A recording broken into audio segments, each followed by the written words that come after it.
دوستوں آداب عرض ہے. ویسے تو پاکستان میں ہر شخص کسی نہ کسی مسئلے کا شکار ہے اور کوئی ایسا شخص میرے خیال سے تو نہیں ہے کہ وہ بہت خوش ہو. ایک علیحدہ طبقہ ہے وہ 2% ایلیٹ کلاس یا 2% مراعات یافتہ طبقہ. اس کو میں ایک کامن بات کر رہا ہوں مڈل کلاس اور لوور مڈل کلاس کی, کہ ہر شخص کسی نہ کسی طریقے سے پریشان ہی ہے دوستوں. ہر شخص پہ کہیں نہ کہیں روزانہ کی اعتبار سے ظلم ہوتا ہی ہے دوستوں. لیکن آج میں آپ کو یہ بتاتا ہوں کہ جو مظلوم ہوتے ہیں, یعنی یہ اگر سب کو مظلوم بھی کہہ لیا جائے تو یہ جو مظلوم ہوتے ہیں اس میں بھی طبقاتی فرق ہوتا ہے. اس میں بھی ایک ہائی کلاس مظلوم ہوتا ہے, ایک لو کلاس مظلوم ہوتا ہے.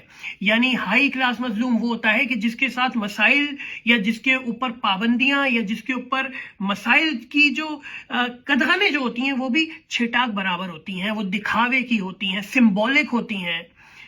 مثال کے طور پہ میں نام نہیں لوں گا, پاکستان میں کچھ سیاسی جماعتوں کے اوپر بہت زیادہ جبر ہو رہا ہے, لیکن ان کے لوگوں کو یہ اجازت ہے کہ وہ ٹی وی پر بیٹھ کر اپنی سیاسی جماعت کا مقدمہ لڑ سکیں. ان کو یہ اجازت ہے کہ وہ جیل کے باہر جمع ہو سکیں.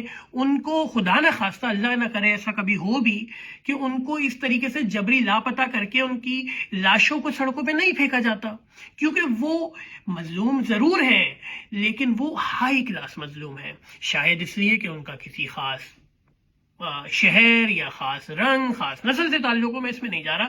لیکن دوستوں ہم جو ہے نا, ہم کراچی کے لوگ, سندھ کے لوگ, ہم لوور کیٹیگری کے مظلوم ہیں. ہم جس طرح ہندوؤں میں ہوتا ہے ایک برہمن طبقہ ہوتا ہے, ایک اچوت, ہم اچوت لوگ ہیں. آپ یہ دیکھیے کہ آج 130 دن ہونے کو جا رہے ہیں نثار احمد پور جو سندھی ہیں وہ 5ویں بار گمشدہ ہوئے اور ابھی تک لاپتہ ہیں. یعنی ان کی فیملی کو پتہ ہی نہیں ہے نثار بھائی کی کہ ہمارے والد, ہمارے بھائی, ہمارے بیٹے کہاں ہیں. اور نثار بھائی اکیلے گمشدہ نہیں, ان کے بیٹے محسن پور بھی گمشدہ ہیں. 130 دن ہو گئے, عدالت کچھ نہیں کر رہی, ریاست کچھ نہیں کر رہی. کیا نثار بھائی مذہب کے مجرم ہیں؟ کیا اسلام کے دشمن ہیں؟ نہیں, وہ تو ایک اچھے مسلمان ہیں جبھی تو حق کی بات کر رہے ہیں. کیا نثار بھائی معاشرتی اعتبار سے کوئی مجرم ہے؟ نہیں. کوئی اخلاقی اعتبار سے, قانونی اعتبار سے اس شخص نے کچھ کیا ہی نہیں, سوائے اس کے کہ ایک اس کا جرم یہ ہے کہ وہ اچوت ہے, یعنی وہ مظلومیت کے اس درجے سے تعلق رکھتا ہے جس کو اجازت ہی نہیں ہے سانس لینے کی. اور دوسرا یہ کہ ان کے اندر شعور ہے, انہوں نے غلامی سے انکار کر دیا ہے. انہوں نے یہ کہا ہے کہ ہم کسی کی ڈکٹیشنز پہ کام نہیں کریں گے. تو نثار احمد پور اور محسن پور کی گمشدگی کو 130 دن ہونے والے ہیں دوستوں. ویسے تو ایم کیو ایم کے بہت سارے کارکنان لاپتہ ہیں. فیصل مجیب جن کا تعلق ڈان نیوز سے رہا ہے, ان کو جمعے کے دن نماز پڑھ کے آ رہے تھے, جا رہے تھے, ان کو اٹھا کے لے گئے.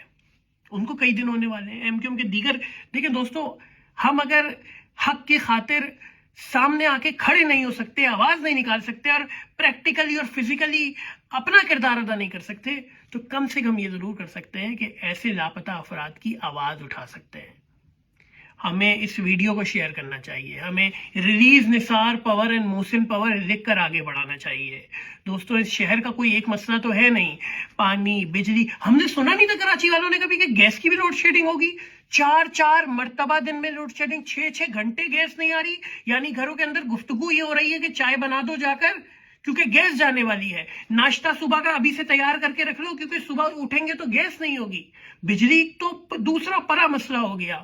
سڑکوں کا کیا. لیکن دوستوں کوئی اگر شخص ان مسائل کے اوپر کھڑا ہونا چاہ رہا ہے, آپ کی آواز بننا چاہ رہا ہے اور اسے لاپتہ کر دیا جائے, تو ہمیں کم سے کم اس کے لیے آواز اٹھانی چاہیے. یہ ہمارے ایمان کا ایک چھوٹا سا حصہ ہے. تو نثار احمد پور اور محسن پور کو فی الفور بازیاب کیا جائے, ہمارا مطالبہ ہے. آپ اس ویڈیو کو زیادہ لوگوں تک شیئر کریں. دیکھیں ایک آخری بات, ایران اور امریکہ کی جنگ ہو رہی ہے, پاکستان ثالثی کا کردار ادا کر رہا ہے. ہم جگہ جگہ, ہم سمیت سب جگہ جگہ جا کے بتا رہے ہیں, بڑے پراؤڈ فیل کر رہے ہیں, اور ہم کہ آصم منیر صاحب نے یہ کر دیا, پاکستان نے یہ کر دیا. ارے نثار احمد پور اور محسن پور کو گھر آنے دو, وہ بھی جشن منا لیں, وہ بھی اس ملک کے بچے ہیں.